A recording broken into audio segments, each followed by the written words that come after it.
Hello everyone, আশা করি সকলে ভালো আছো, সুস্থ আছো। আজকের ফিজিক্যাল সায়েন্স ক্লাসে আমি বনানী তোমাদের ওয়েলকাম জানাচ্ছি। আজকে আমরা যে টপিকটা শিখবো সেটা হচ্ছে শব্দ চ্যাপ্টারের আন্ডারে একটা খুব ইম্পর্টেন্ট টপিক, সেটা হচ্ছে তরঙ্গ। তরঙ্গ কি জিনিস, তরঙ্গের মধ্যে যে রাশিগুলো রয়েছে, বিভিন্ন প্রাকৃতিক রাশি, মানে তোমার তরঙ্গ দৈর্ঘ্য কোনটা, তরঙ্গের বিস্তার কোনটা, বেগ কোনটা, এই সমস্ত কিছু আমরা জানবো এবং তাদের মধ্যে যে সম্পর্কগুলো রয়েছে সেটাও আমরা শিখবো। এবং সম্পর্ক থেকে কিন্তু আমাদের এক্সামে মানে প্রিভিয়াস ইয়ারে কিন্তু কোশ্চেন এসেছে, সেই কোশ্চেনটা একটু সলভ করবো, ওই রিলেটেড কিছু কোশ্চেন আমরা সলভ করে নেব, ঠিক আছে? তো প্রথমেই আগে বলি যে তরঙ্গ কি জিনিস। তরঙ্গকে আমরা এরকম ভাবে কল্পনা করতে পারি, ধরে নাও এটা একটা তার রয়েছে, কোন একটা স্ট্রিং রয়েছে, এই স্ট্রিংকে যদি আমি এভাবে আঘাত করি তাহলে কি হবে, এরকম ভাবে কাঁপতে থাকবে, তাই তো? এই তারটা কাঁপতে থাকবে এবং কম্পনের ফলে আমাদের কি তৈরি হবে, আমাদের তৈরি হবে একটা তরঙ্গ, এরকম ভাবে তরঙ্গ তৈরি হবে, ঠিক আছে? এবার এই তরঙ্গের এই যে মাঝখানের দাগটা দেখছো, এটা কিন্তু সাম্যাবস্থা বলতে পারো, মানে যদি কম্পন না থাকতো তাহলে এরকম ভাবে থাকতো, এখন কম্পনের জন্য এরকম ভাবে ওয়েভটা ক্রিয়েট হচ্ছে, তরঙ্গটা ক্রিয়েট হচ্ছে। এবার এই তরঙ্গের মধ্যে যে রাশিগুলো রয়েছে, প্রথম রাশি কি, প্রথম রাশি আমরা পড়বো তরঙ্গের বিস্তার। ফার্স্ট যে রাশিটা সেটা হচ্ছে তরঙ্গের বিস্তার। তরঙ্গের বিস্তার কি? তরঙ্গের বিস্তারকে অ্যাম্প্লিটিউড বলতে পারো তোমরা, ঠিক আছে? ক্যাপিটাল এ দিয়ে প্রকাশ করা হয়, কারণ তরঙ্গের বিস্তারের ইংলিশ নামটা হচ্ছে অ্যাম্প্লিটিউড অর অ্যাম্প্লিটিউড বলতে পারো। তো এই তরঙ্গের বিস্তারটা কি? তরঙ্গের বিস্তার হচ্ছে তরঙ্গ সাম্যাবস্থা থেকে দুপাশে, দেখো ঠিক এই জায়গাটা থেকে ওপরের দিকে এবং এখান থেকে নিচের দিকে, সাম্যাবস্থা থেকে ঠিক দুপাশে যত দূর পর্যন্ত সর্বাধিক ছড়িয়ে যেতে পারে বা বিস্তৃত হতে পারে সেটাকে আমরা বলবো তরঙ্গের বিস্তার। আরেকবার বলে দিচ্ছি কি বললাম, সাম্যাবস্থা থেকে তরঙ্গ দুপাশে, দেখো দুপাশে, একবার ওপরে একবার নিচে, দুপাশে যতটা দূর পর্যন্ত যেতে পারছে সেটাই হচ্ছে ওর তরঙ্গ দৈর্ঘ্য। তাহলে এখানে তরঙ্গ দৈর্ঘ্য এ হচ্ছে আমাদের তরঙ্গ দৈর্ঘ্য, এখানে এ হচ্ছে আমাদের তরঙ্গ দৈর্ঘ্য, ঠিক আছে? নেক্সট জিনিস আমরা পড়বো, তরঙ্গের বিস্তার হয়ে গেল। তরঙ্গের বিস্তারের পরে তরঙ্গ দৈর্ঘ্য। তরঙ্গ দৈর্ঘ্যটা একটু জানি, তরঙ্গ দৈর্ঘ্যের ইংলিশ টার্ম হচ্ছে ওয়েভ লেন্থ।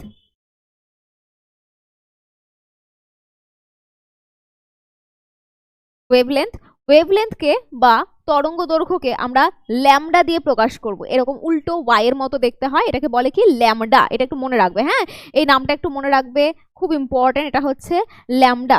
তো এই ল্যামডা দিয়ে আমরা তরঙ্গ দৈর্ঘ্যকে এক্সপ্রেস করি। এবার তরঙ্গ দৈর্ঘ্যটা কি জিনিস? তরঙ্গ দৈর্ঘ্য হচ্ছে একটা পূর্ণ কম্পন কমপ্লিট করার জন্য তরঙ্গ যে দূরত্ব অতিক্রম করছে সেটা হচ্ছে ওর তরঙ্গ দৈর্ঘ্য। কি বললাম ভালো মতো শুনে নাও, কেউ যদি সংজ্ঞা লিখতে চাও আমি বোর্ডে লেখাচ্ছি না, কিন্তু আমি বলছি, আমার কথা থেকে তোমরা লিখে নিতে পারো। তরঙ্গ দৈর্ঘ্য কি জিনিস? তরঙ্গ দৈর্ঘ্য হচ্ছে একটা পূর্ণ কম্পন সম্পন্ন হওয়ার জন্য বস্তু বা ওই তরঙ্গ যে দূরত্ব অতিক্রম করছে, ঠিক আছে, যে দূরত্ব অতিক্রম করছে সেইটাকেই বলা হচ্ছে ওর তরঙ্গ দৈর্ঘ্য। যেমন আমি ধরে নিচ্ছি এই পয়েন্টটা, এখান থেকে আমার তরঙ্গ স্টার্ট হয়েছে, তো তরঙ্গ একবার এদিকে গেল, আবার উল্টো দিকে গেল, আমরা তাও জানি তরঙ্গ একবার এদিকে যায় একবার এদিকে যায়, দেন আবার ব্যাক যখন আসে তখন সেটাকে আমরা পূর্ণ কম্পন হিসেবে ধরি।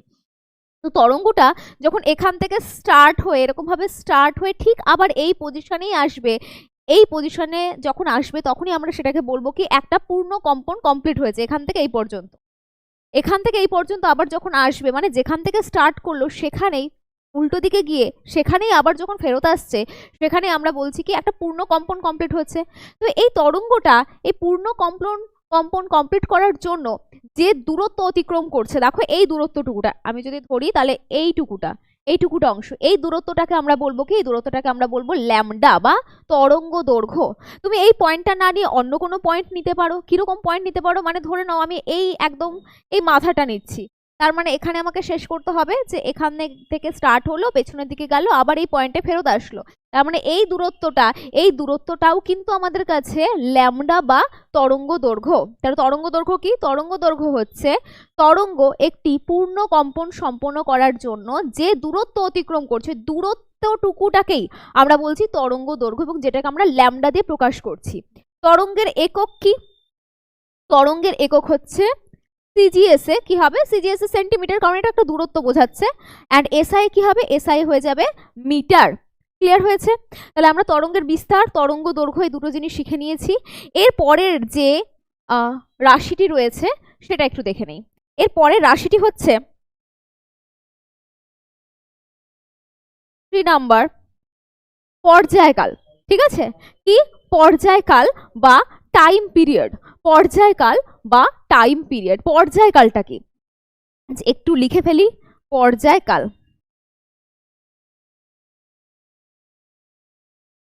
পর্যায়কাল বা টাইম পিরিয়ড, যেটাকে আমরা ক্যাপিটাল টি দিয়ে এক্সপ্রেস করব। ঠিক আছে, ক্যাপিটাল টি দিয়ে এক্সপ্রেস করব। পর্যায়কালটা কি? পর্যায়কাল হচ্ছে, এরকম ভাবে বলতে পারো যে একটি পূর্ণ কম্পন, এই যে এখানে ধরে নাও এখান থেকে এই পর্যন্ত, অথবা এই জায়গাটা থেকে এই জায়গা পর্যন্ত, তো এই পূর্ণ কম্পন কমপ্লিট হওয়ার জন্য যে ন্যূনতম সময়টা লাগছে, একটি পূর্ণ কম্পন সম্পন্ন হতে যে সময় লাগছে, কিছু তো সময় লাগবে, 5 সেকেন্ড, 10 সেকেন্ড বা fraction of time, 0.2 second, 0.5 second, কিছু একটা টাইম লাগবে। তো সেই টাইমটাকে আমরা বলবো টাইম পিরিয়ড বা পর্যায়কাল। কার পর্যায়কাল? তরঙ্গের পর্যায়কাল। কি বললাম তাহলে?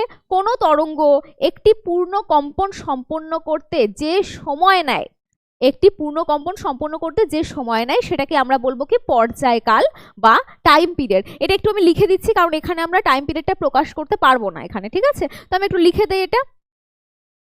একটি পূর্ণ কম্পন সম্পন্ন হতে যে সময় লাগে, একটি পূর্ণ কম্পন সম্পন্ন হতে যে সময় সময় প্রয়োজন, সেটাকে আমরা কি বলবো? সেটাকে আমরা বলবো পর্যায়কাল। এবার যেহেতু এটা একটা সময়কে উল্লেখ করছে, তাহলে আমাদের পর্যায়কালের এককটা কি হয়ে যাবে? পর্যায়কালের একক সিজিএস বা এসআই, যাই ধরো না কেন, দুটোতে কি হয়ে যাবে? দুটোতেই হয়ে যাবে সেকেন্ড সেকেন্ড। ঠিক আছে, দুটোতে কি হয়ে যাবে? দুটোতেই হয়ে যাবে সেকেন্ড। তাহলে পর্যায়কালটা আমরা বুঝে নিলাম। এরপরে আমরা আসবো ফ্রিকোয়েন্সি বা কম্পাঙ্কতে। ফ্রিকোয়েন্সি বা কম্পাঙ্কতে নেক্সট, তাহলে 4 নাম্বারটা আমরা পড়ছি। 4 নাম্বার হচ্ছে কম্পাঙ্ক। 4 নাম্বার হচ্ছে কি? কম্পাঙ্ক বা ফ্রিকোয়েন্সি। এবং এই ফ্রিকোয়েন্সিটা একটু খেয়াল রাখবে, এক এক বইয়ে এক এক ভাবে এক্সপ্রেস করা হয়। মানে এটাকে এন দিয়েও এক্সপ্রেস করা হয়, এটাকে স্মল এফ দিয়েও এক্সপ্রেস করা হয়। তো এটা একটু খেয়াল রাখবে। ঠিক আছে, কাকে কি অন্তত এই টপিকটাতে, মানে তরঙ্গের এই পোর্শনটাতে আমরা এই যে নোটেশনগুলো, মানে কি দিয়ে আমি এক্সপ্রেস করছি, কোন ফ্যাক্টরগুলোকে, কোন রাশিগুলোকে, এটা খুব ইম্পর্টেন্ট। ওটা একটু মাথায় রাখবে, তাহলে সূত্রগুলো মনে রাখতে সুবিধা হবে, ম্যাথ করতেও সুবিধা হবে। ঠিক আছে, কি বললাম? আমরা পড়ছি এখন কম্পাঙ্ক বা ফ্রিকোয়েন্সি, যেটাকে আমরা এন দিয়েও প্রকাশ করতে পারি, আমরা স্মল এফ দিয়েও প্রকাশ করতে পারি। ঠিক আছে, কি বললাম? এন দিয়েও প্রকাশ করতে পারি, স্মল এফ দিয়েও প্রকাশ করতে পারি। এবার কম্পাঙ্ক কি জিনিস? কম্পাঙ্ক হচ্ছে 1 সেকেন্ডে কোনো তরঙ্গ যে কটি পূর্ণ কম্পন কমপ্লিট করতে পারে, সম্পূর্ণ করতে পারে, সেই নাম্বারটাকে, ওই নাম্বারটাকে আমরা বলবো ওর ফ্রিকোয়েন্সি বা কম্পাঙ্ক। আরেকবার বলে দিই কি বললাম। তার আগে একটু পর্যায়কালে চলে এসো। পর্যায়কালে একটু ভালো করে যদি খেয়াল করো, তাহলে আমরা কি খেয়াল করছি, মেনলি কি দেখছি? পর্যায়কালে আমরা দেখছি যে আমার কাছে 1 সেকেন্ড সময় আছে, সরি, একটি কম্পন কমপ্লিট হতে আমার কত সময় লাগছে, এটা আমরা দেখছি। আমার কাছে একটা কম্পন ফিক্সড, আমি দেখবো একটা কম্পন হতে কত সময় লাগছে। ঠিক আছে, এবং এখানে আমরা কাকে ফিক্সড করেছি? এখানে আমরা সময়কে ফিক্সড করেছি। এখানে আমি সময় ফিক্সড করে নিয়েছি যে 1 সেকেন্ডে কতগুলো, দেখি তো 1 সেকেন্ডে কতবার পূর্ণ কম্পন কমপ্লিট করছে, সেটা হচ্ছে ওর ফ্রিকোয়েন্সি। উল্টো জিনিসটা কিন্তু ভালো করে বোঝো, উল্টো জিনিস। এখানে আমি একটি কম্পনকে ফিক্স করেছি এবং দেখছি আমার কত সময় লাগছে, আর এখানে আমি কি করব? এখানে আমি সময়টাকে ফিক্স করে দেবো। মানে আমি দেখবো 1 সেকেন্ডে আমার কতগুলো কম্পন কমপ্লিট হচ্ছে, সেটাই হয়ে যাবে ওর ফ্রিকোয়েন্সি বা কম্পাঙ্ক। ঠিক আছে, তাহলে কম্পাঙ্ক কাকে বলবো? কম্পাঙ্ক আমরা এভাবে বলতে পারি, 1 সেকেন্ডে, খুব সহজ ভাষায় এটাই লিখবো আমরা, 1 সেকেন্ডে কোনো তরঙ্গ যে কটি পূর্ণ কম্পন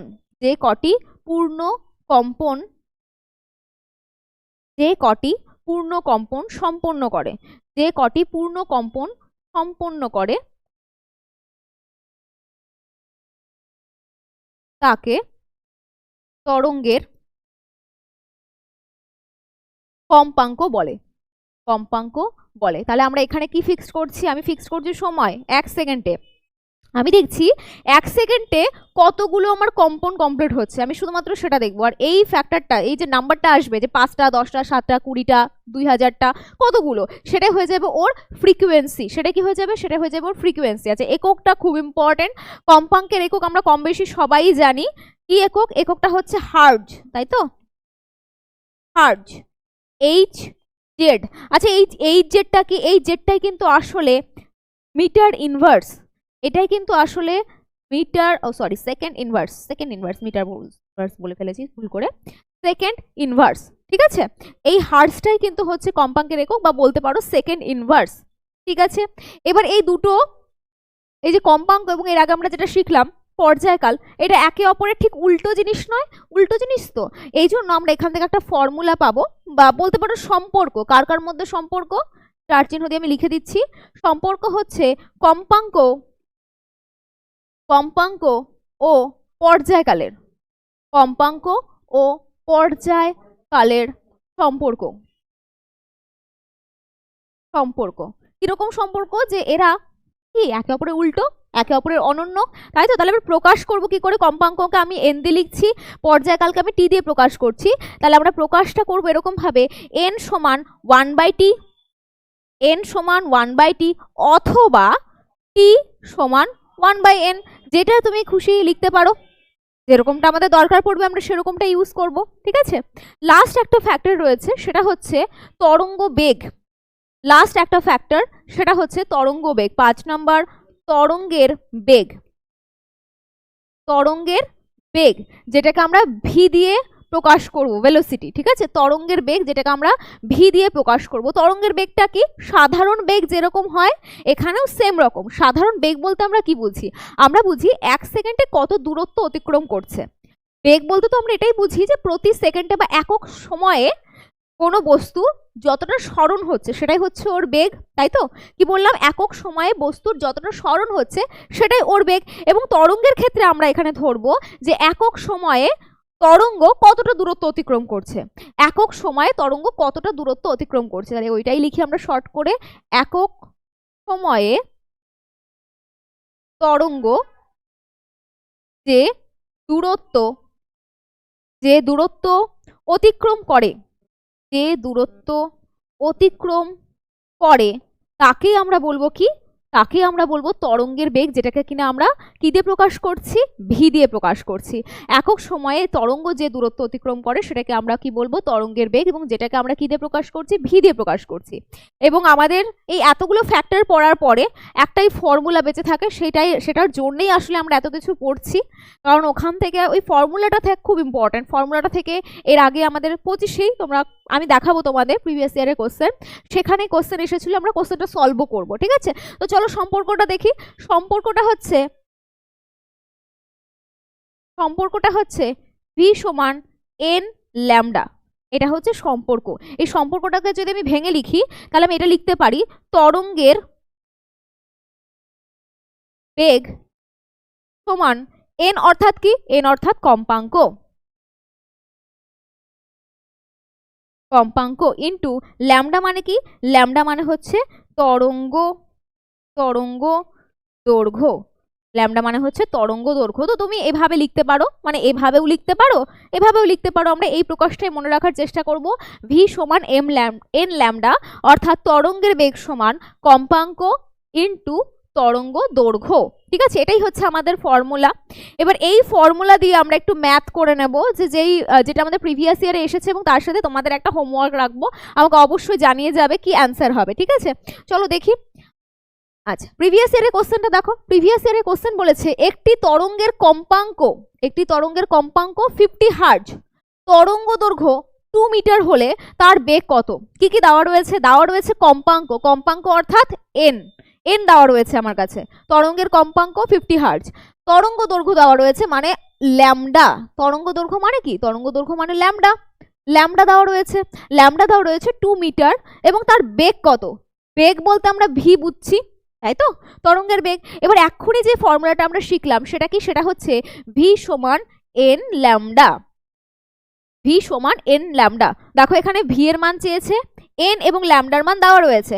কি করব? বসিয়ে দেব, ফর্মুলাতে বসিয়ে দিচ্ছি।